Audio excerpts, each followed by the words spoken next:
नमस्कार दोस्तों, स्वागत है आपका अमन बैच के एक और नई क्लास में। तो आज हमारा ब्लड का तीसरा क्लास है जिसमें हम प्लाज्मा के अदर कंपोनेंट्स को डिस्कस करेंगे। तो पिछले क्लास में हमने क्या क्या पढ़ा, चलिए उसको एक बार रिवीजन कर लेते हैं, उसके बाद हम आज का क्लास स्टार्ट करेंगे। तो पिछले क्लास यानी लेक्चर 2 में हमने प्लाज्मा में पाए जाने वाले प्रोटीन्स को देखा, जिसमें सबसे पहले हमने एल्ब्यूमिन को देखा, उसके बाद ग्लोब्यूलिन और उसके बाद फाइब्रिनोजन को डिस्कस किया। जिसमें सबसे पहले हम एल्ब्यूमिन को समझा कि एल्ब्यूमिन प्लाज्मा प्रोटीन में सबसे अधिक मात्रा में पाई जाती है, जो बहुत ही महत्वपूर्ण प्लाज्मा प्रोटीन है जो हमारे लीवर के द्वारा बनाया जाता है। उसके बाद हमने बात किया कि एल्ब्यूमिन हमारे शरीर में दो सबसे ज़रूरी कार्य करती है, जिसमें सबसे पहले हम ऑनकोटिक प्रेशर को देखा। ऑनकोटिक प्रेशर क्या करता है, तो ब्लड वेसल के अंदर पानी को खींच कर रखता है। अगर एल्ब्यूमिन कम हो जाए तो पानी नसों से निकलकर हमारे टिश्यू में चला जाता है, जिसके कारण हमारे बॉडी में सूजन आ सकती है। इसके बाद हमने दूसरा ट्रांसपोर्टर मतलब परिवहन को समझा। एल्ब्यूमिन हमारे बॉडी में एक टैक्सी की तरह काम करता है, जो हार्मोन, विटामिन और दवाओं जैसे पदार्थों को शरीर के एक हिस्से से दूसरे हिस्से तक ले जाने का काम करता है। इसके बाद हमने बात किया कि एल्ब्यूमिन की मात्रा हमारे बॉडी में 3.4 से 5.4 ग्राम पर डेसीलीटर होता है। उसके बाद हमने क्लिनिकल सिग्निफिकेंस की बात की कि नर्सिंग में एल्ब्यूमिन टेस्ट का उपयोग मरीज के न्यूट्रिशनल स्टेटस और लीवर की कार्य क्षमता जांचने के लिए किया जाता है। फिर इसके बाद हमने एल्ब्यूमिन के कमी के कारण कौन कौन सी बीमारी हो सकती है उसको देखा। इसमें हमने समझा कि एक स्वस्थ व्यक्ति में एल्ब्यूमिन की सामान्य मात्रा 3.4 से 5.4 ग्राम पर डेसीलीटर के बीच होनी चाहिए। अगर किसी मरीज में एल्ब्यूमिन की कमी है तो इसके मुख्य रूप से 3 कारण हो सकते हैं। सबसे पहले हमने देखा कि लीवर की बीमारी हो सकती है, क्योंकि लीवर इसे बना नहीं पा रहा। उसके बाद हमने देखा कि किडनी की बीमारी हो सकती है, जिसमें हमने देखा कि किडनी इसे शरीर से बाहर निकाल दे रही है, मतलब एल्ब्यूमिन को डाइजेस्ट नहीं कर पा रही है। उसके बाद बात की है कि माल न्यूट्रिशन यानी हमारे डाइट में प्रोटीन की कमी के कारण हमारे बॉडी में एल्ब्यूमिन की मात्रा कम हो सकती है। इसके बाद हमने बात किया ग्लोब्यूलिन की, जिसे मुख्य रूप से 3 भागों में विभाजित किया गया है: अल्फ़ा ग्लोब्यूलिन, बीटा ग्लोब्यूलिन और गामा ग्लोब्यूलिन। तो इन तीनों को हमने एक एक करके डिस्कस किया। इसमें हमने अल्फ़ा और बीटा को एक साथ देखा, क्योंकि इनके कार्य लगभग सेम होते हैं। अल्फ़ा और बीटा ग्लोब्यूलिन ट्रांसपोर्टर का काम करते हैं, यानी विटामिन और आयरन को शरीर की एक अंगों से दूसरे अंगों तक पहुंचाने का काम करते हैं, जिसका निर्माण लीवर द्वारा होता है। उसके बाद हमने गामा ग्लोब्यूलिन को समझा कि इसका निर्माण लिम्फेटिक्स द्वारा होता है। इसे एंटीबॉडीज भी कहा जाता है, क्योंकि ये हमारे बॉडी के असली सिपाही हैं, जो हमारे बॉडी में इंटर करने वाले बैक्टीरिया से लड़ते हैं, जैसे पोलियो, टेटनस और मेजल्स। तो इन बीमारियों को हमने अच्छे से डिस्कस किया और इनसे कैसे बचना है उसके बारे में हमने पिछले क्लास में बात किया। इसके बाद हम ग्लोब्यूलिन के कार्यों को देखा कि ये हमारे बॉडी में इम्यूनिटी का काम करती है, मतलब हमारे बॉडी में इन्फेक्शन से बचाने का काम करती है। इसके बाद ट्रांसपोर्टर यानी परिवहन का काम करती है, यानी हार्मोन्स और मिनरल्स को एक जगह से दूसरी जगह ले जाने का काम ग्लोब्यूलिन करता है। उसके बाद हमने देखा ब्लड क्लॉटिंग, मतलब रक्त का थक्का जमाने के लिए ग्लोब्यूलिन काम करता है। इसके बाद हम फाइब्रिनोजन को समझा, जो एक सोलूबल यानी रक्त में घुला हुआ प्रोटीन होता है, जिसका निर्माण मुख्य रूप से लीवर में होता है, जिसमें फाइब्रिन नामक एक अघुलनशील धागे जैसा पदार्थ होता है, जो चोट की जगह पर जाल बना लेता है। इस जाल में हमारे लाल रक्त कोशिकाएं यानी आरबीसी फंस जाती हैं और खून का बहना बंद हो जाता है, जिसे हम क्लोटिंग कहते हैं। उसके बाद हमने सीरम को समझा कि सीरम क्या है। तो हमने देखा कि प्लाज्मा में से फाइब्रिनोजेन को अगर निकाल दें तो बचा हुआ हिस्सा सीरम कहलाता है। उसके बाद हम एल्ब्यूमिन, ग्लोब्यूलिन और फाइब्रिनोजेन को इस चार्ट के माध्यम से समझा, जिसमें हमने देखा कि एल्ब्यूमिन पानी को रक्तवाहिकाओं के अंदर खींच कर रखता है। उसके बाद ग्लोब्यूलिन की बात की कि ये हमारे बॉडी में गार्ड की तरह काम करता है, यानी हमारे बॉडी में इंटर करने वाले बैक्टीरिया से लड़ने का काम करता है। उसके बाद फाइब्रिनोजन की बात करें तो चोट लगने पर खून का थक्का जमाने का काम करता है। तो पिछली क्लास में हम मुख्य रूप से एल्ब्यूमिन, ग्लोब्यूलिन और फाइब्रिनोजन को एक एक करके डिस्कस किया। तो चलिए आज का क्लास बिना देरी के स्टार्ट करते हैं। आज के क्लास में हम शरीर के उन छोटे एवं शक्तिशाली कणों के बारे में बात करेंगे जो हमारे दिल की धड़कन से लेकर दिमाग के सिग्नल तक सब कुछ नियंत्रित करने का काम करता है, जिन्हें हम इलेक्ट्रोलाइट्स कहते हैं। तो हमारे प्लाज्मा प्रोटीन में अन्य घटक के रूप में कौन कौन से कंपोनेंट्स आते हैं। तो सबसे पहला बात करें तो प्लाज्मा इलेक्ट्रोलाइट्स। तो इलेक्ट्रोलाइट्स वे मिनरल्स हैं जो शरीर के तरल पदार्थों यानी ब्लड प्लाज्मा में घुले होने पर इलेक्ट्रिक चार्ज पैदा करते हैं, जो कि पॉजिटिव या नेगेटिव हो सकता है।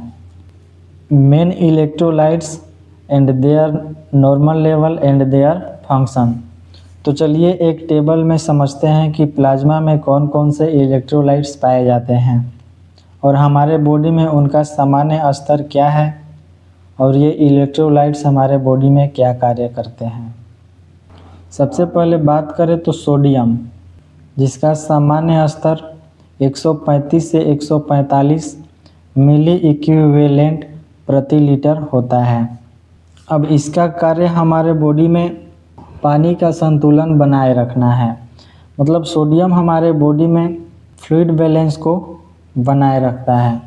अब बात करें पोटेशियम की, तो इसका नॉर्मल रेंज 3.5 से 5.0 मिली इक्विवेलेंट प्रति लीटर होता है, जो हमारे बॉडी में हृदय की मांसपेशियों का संकुचन को कंट्रोल करता है।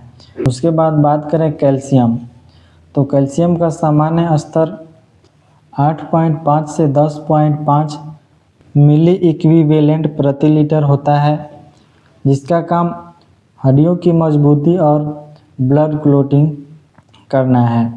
मतलब कैल्शियम हमारे बॉडी में हड्डियों को मजबूत बनाकर रखता है और ब्लड क्लोटिंग मतलब रक्त का थक्का जमाने में काम करता है।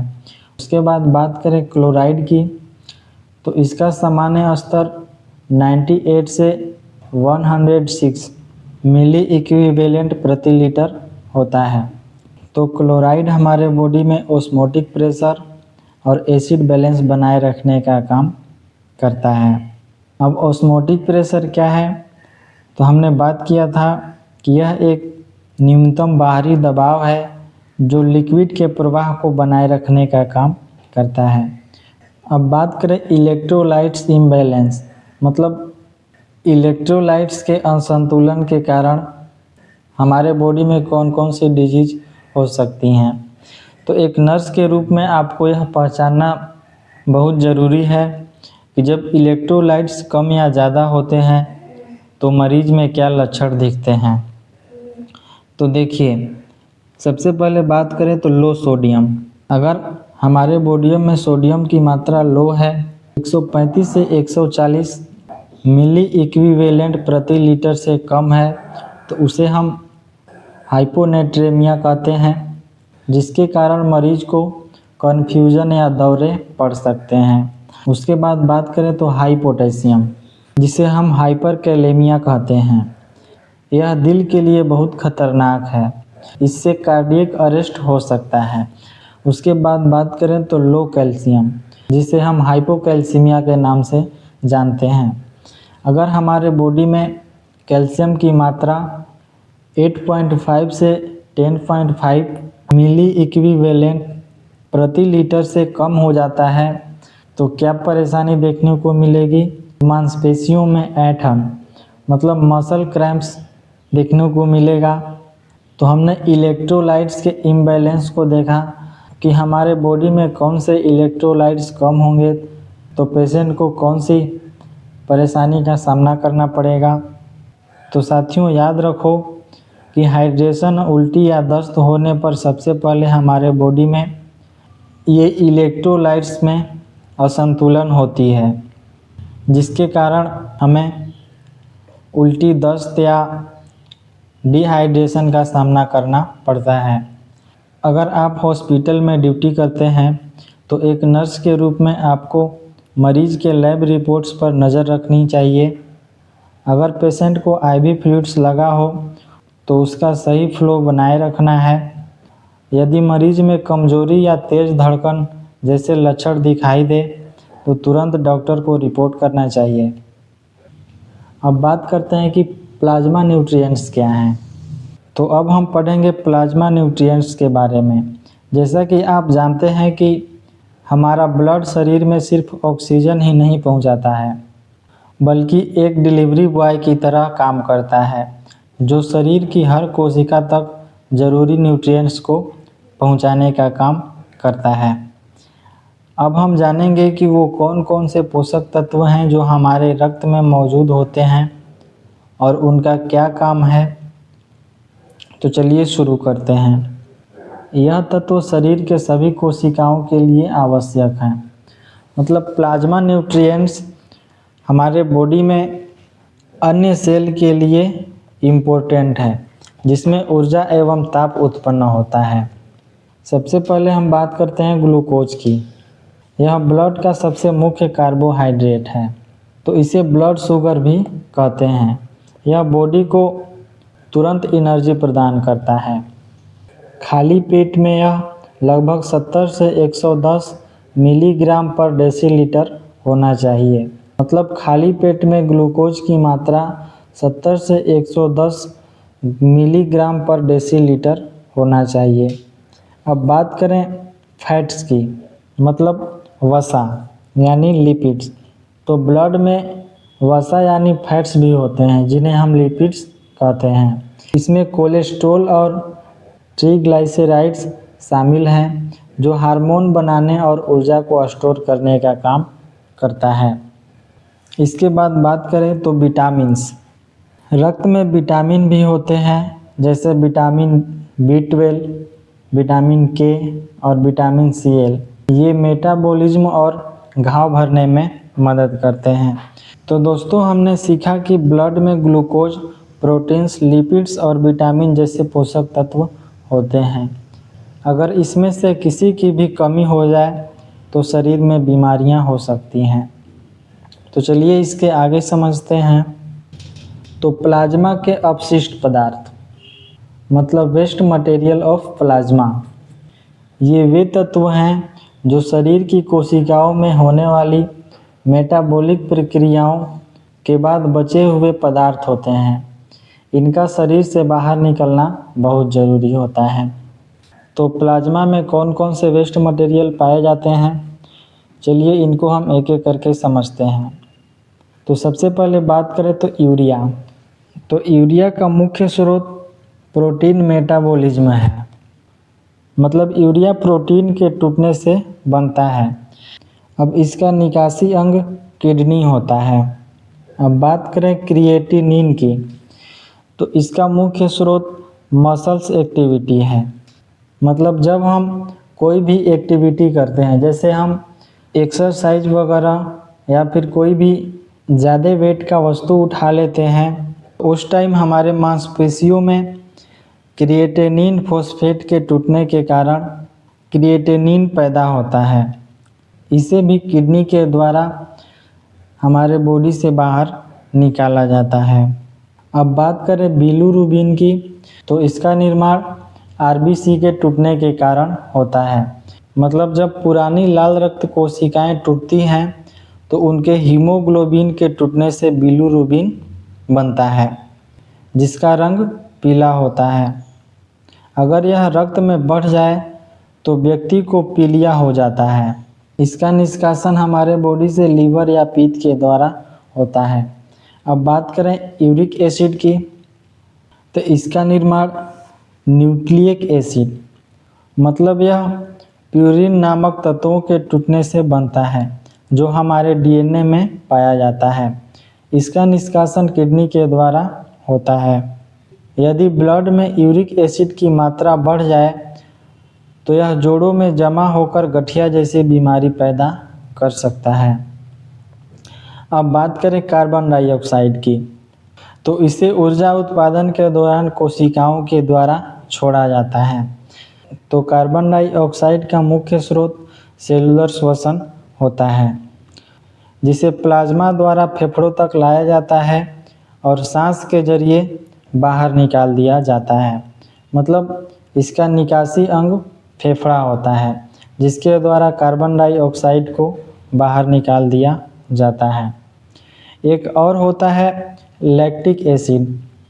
जब मांसपेशियां बिना पर्याप्त ऑक्सीजन के काम करती हैं, जैसे भारी व्यायाम के दौरान या फिर कोई भी भारी सामान उठाने पर, तब लैक्टिक एसिड बनता है, जिसके कारण मांसपेशियों में थकान और दर्द महसूस होता है। तो ये हमने प्लाज्मा के अपशिष्ट पदार्थों को देखा। इसके पहले हमने प्लाज्मा इलेक्ट्रोलाइट्स को समझा, उसके बाद हमने प्लाज्मा न्यूट्रिएंट्स को डिस्कस किया और उसके बाद हमने प्लाज्मा के अपशिष्ट पदार्थ मतलब वेस्ट मटेरियल ऑफ प्लाज्मा को एक एक करके डिस्कस किया कि प्लाज्मा में कौन कौन से वेस्ट मटेरियल पाए जाते हैं। अब इसके बाद समझते हैं कि प्लाज्मा गैस क्या होता है। तो देखिए, हम एक नर्सिंग स्टूडेंट हैं, इसलिए यह समझना बहुत ज़रूरी है कि ये प्लाज्मा गैसें रक्त के माध्यम से शरीर के अंगों तक कैसे पहुंचती है और बाहर कैसे निकलती हैं। तो प्लाज्मा में मुख्य रूप से 3 प्रकार की गैसें घुली हुई होती हैं। सबसे पहले बात करें तो O2 मतलब ऑक्सीजन। इसका प्लाज्मा में क्या भूमिका होता है, तो ये कम मात्रा में घुली होती हैं, लगभग 1.5%, जो मुख्य रूप से आरबीसी मतलब रेड ब्लड सेल के द्वारा ढोई जाती है। मतलब आरबीसी के हीमोग्लोबिन के साथ जुड़कर चलती है, लेकिन इसका एक बहुत छोटा हिस्सा लगभग 1.5% प्लाज्मा में घुला हुआ होता है, जो सेल तक पहुंचकर ऊर्जा उत्पन्न करने में मदद करता है। अब इसके बाद बात करें तो CO2 मतलब कार्बन डाइऑक्साइड। तो प्लाज्मा में इसका मुख्य भूमिका क्या होता है, तब बाइकार्बोनेट के रूप में 70% पाया जाता है, जो शरीर के एसिड बैलेंस को बनाए रखती है। उसके बाद बात करें तो N2 मतलब नाइट्रोजन, जो कि एक निष्क्रिय गैस है। इसका कोई मेटाबॉलिक कार्य नहीं होता है। तो देखिए, हवा में नाइट्रोजन की मात्रा सबसे अधिक होती है, इसलिए यह हमारे प्लाज्मा में भी घुली रहती है। जो सामान्य दबाव मतलब नॉर्मल प्रेशर पर नाइट्रोजन का हमारे शरीर के कार्यों में कोई सक्रिय मेटाबॉलिक रोल नहीं होता है, इसलिए इसे निष्क्रिय गैस माना जाता है। तो ये हमने प्लाज्मा गैस को समझा। अब आगे बात करें तो रेगुलेशन सब्सटेंस मतलब नियामक पदार्थ। देखिए, प्लाज्मा में रेगुलेटरी सब्सटेंस वे तत्व होते हैं जो शरीर के विभिन्न क्रियाओं को नियंत्रित और संतुलित करने का काम करते हैं। आपको इसे समझना बहुत ज़रूरी है, क्योंकि ये शरीर के आंतरिक संतुलन को बनाए रखते हैं।